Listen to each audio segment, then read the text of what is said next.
कि मन शरीर का हिस्सा है, उसका आत्मा से कोई संबंध नहीं। आत्मा यदि रथ में बैठा हुआ रथ का स्वामी है, तो मन शरीर रूपी रथ का सारथी है। ये मन ही इंद्रियों के घोड़ों को इधर उधर भटकाता है। कभी यौवन के आवेश में यही चंचल मन मनुष्य को इस भ्रम में डाल देता है कि वो सर्वशक्तिमान है, वो सब कुछ कर सकता है, वो यहां का राजा है, जिसके आगे हर कोई झुक जाने पर विवश है और जिसे हर कोई प्रणाम करता है। जिस तरह दीपक की बाती को दीपक तले छुपा अंधेरा दिखाई नहीं देता, उसी तरह जवानी को उसके पीछे छुपा बुढ़ापा और कमजोरी दिखाई नहीं देती। किसी भी प्राणी को उसका मन जीवन के अंत तक अपने जाल से निकलने नहीं देता। रस्सी में बांधकर उसे तरह तरह के नाच नचवाता रहता है। वो जीव को इतनी फुर्सत भी नहीं देता कि वो अपने अंतर में झांक कर अपनी आत्मा को पहचाने और आत्मा के अंदर जिस परमात्मा का प्रकाश है, उस परमात्मा का साक्षात्कार करे। हे केशव, ये सब मानकर भी कि आत्मा नित्य, सनातन और अजन्मा है, उसे शस्त्र नहीं काट सकते, आग नहीं जला सकती, फिर भी प्राणी की आत्मा को दुख सुख, शोक खुशी, मान अपमान, पीड़ा और आनंद का एहसास क्यों होता है? हे पार्थ, मैंने पहले ही तुम्हें बताया कि सुख दुख का आभास करना आत्मा का नहीं, शरीर का काम है। परंतु केशव, शरीर को दुख या पीड़ा तभी होगी जब शरीर को कोई चोट लग जाए या उसका कोई अंग कट जाए। जैसे शरीर आग में जल जाए, उससे जो पीड़ा होती है वो तो शरीर की पीड़ा है। परंतु मान हानि होने से जो दुख होता है या मान होने से जो आनंद आता है, उसमें तो शरीर को कोई चोट नहीं पहुंचती। वो मान हानि का दुख, वो अपकीर्ति की पीड़ा तो आत्मा को ही होती है ना?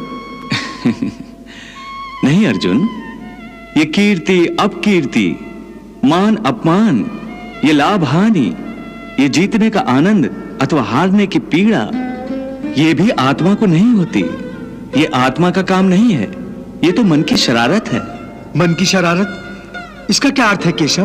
प्राणी के शरीर का एक अदृश्य अंग है मन, जो दिखाई नहीं देता, परंतु वही सबसे शक्तिशाली हिस्सा है शरीर का। ये याद रखो कि मन शरीर का हिस्सा है, उसका आत्मा से कोई संबंध नहीं। आत्मा यदि रथ में बैठा हुआ रथ का स्वामी है, तो मन शरीर रूपी रथ का सारथी है। ये मन ही इंद्रियों के घोड़ों को इधर उधर भटकाता है। कभी यौवन के आवेश में यही चंचल मन मनुष्य को इस भ्रम में डाल देता है कि वो सर्वशक्तिमान है, वो सब कुछ कर सकता है, वो यहां का राजा है, जिसके आगे हर कोई झुक जाने पर विवश है और जिसे हर कोई प्रणाम करता है। जिस तरह दीपक की बाती को दीपक तले छुपा अंधेरा दिखाई नहीं देता, उसी तरह जवानी को उसके पीछे छुपा बुढ़ापा और कमजोरी दिखाई नहीं देती। परंतु जब शरीर के दीपक में यौवन शक्ति का घी जल जल कर समाप्त होने लगता है और दीपक तले छुपा अंधेरा बढ़ने लगता है, तो मनुष्य घबराकर चिल्लाने लगता है, मैं बीमार हूं। ये रोने का नाटक भी मन ही करता है। हे अर्जुन, मनुष्य को मैं के घमंड की मदिरा पिलाकर मदहोश करने वाला पाखंडी केवल मन है।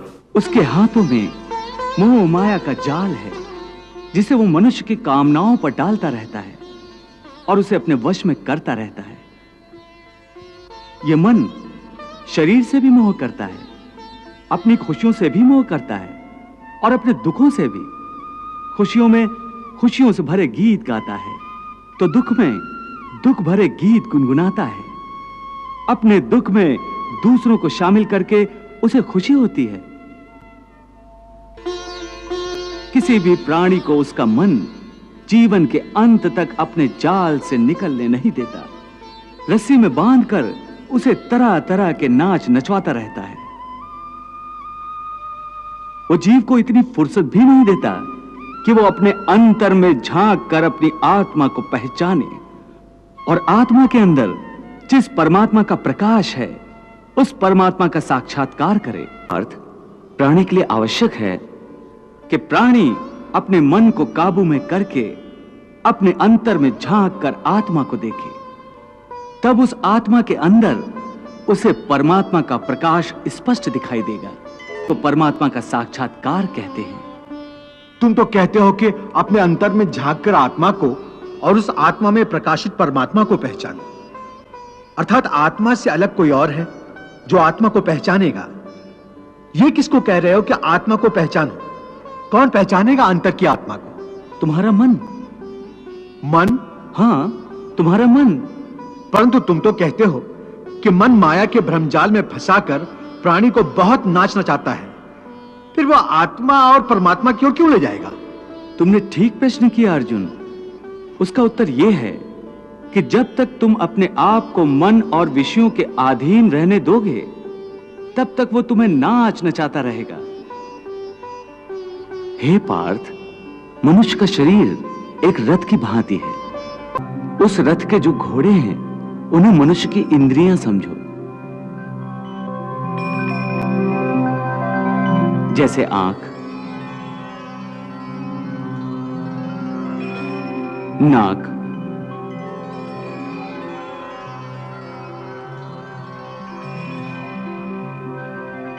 कान,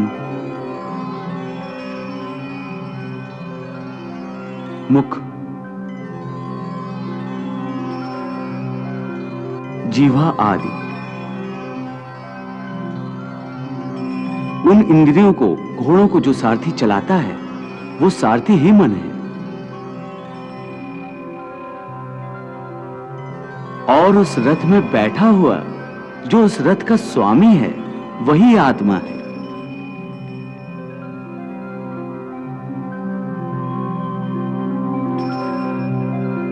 मनुष्य की इंद्रियां अपने विषयों की ओर आकर्षित होती रहती हैं और उसका मन इंद्रियों को उनके विषयों की ओर ही दौड़ाता रहता है।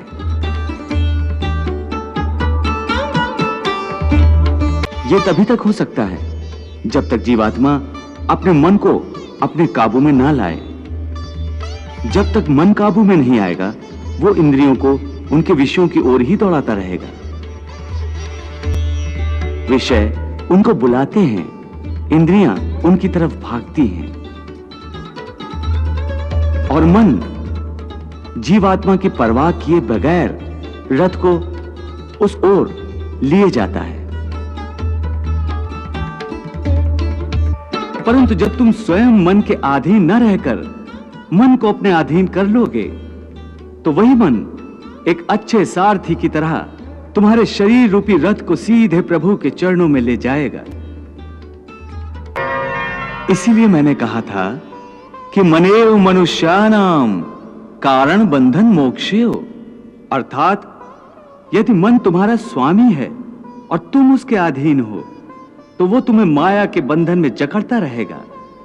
और जब तुम मन पर काबू पालोगे और उसके स्वामी हो जाओगे, तो वही मन तुम्हें मोक्ष के द्वार तक ले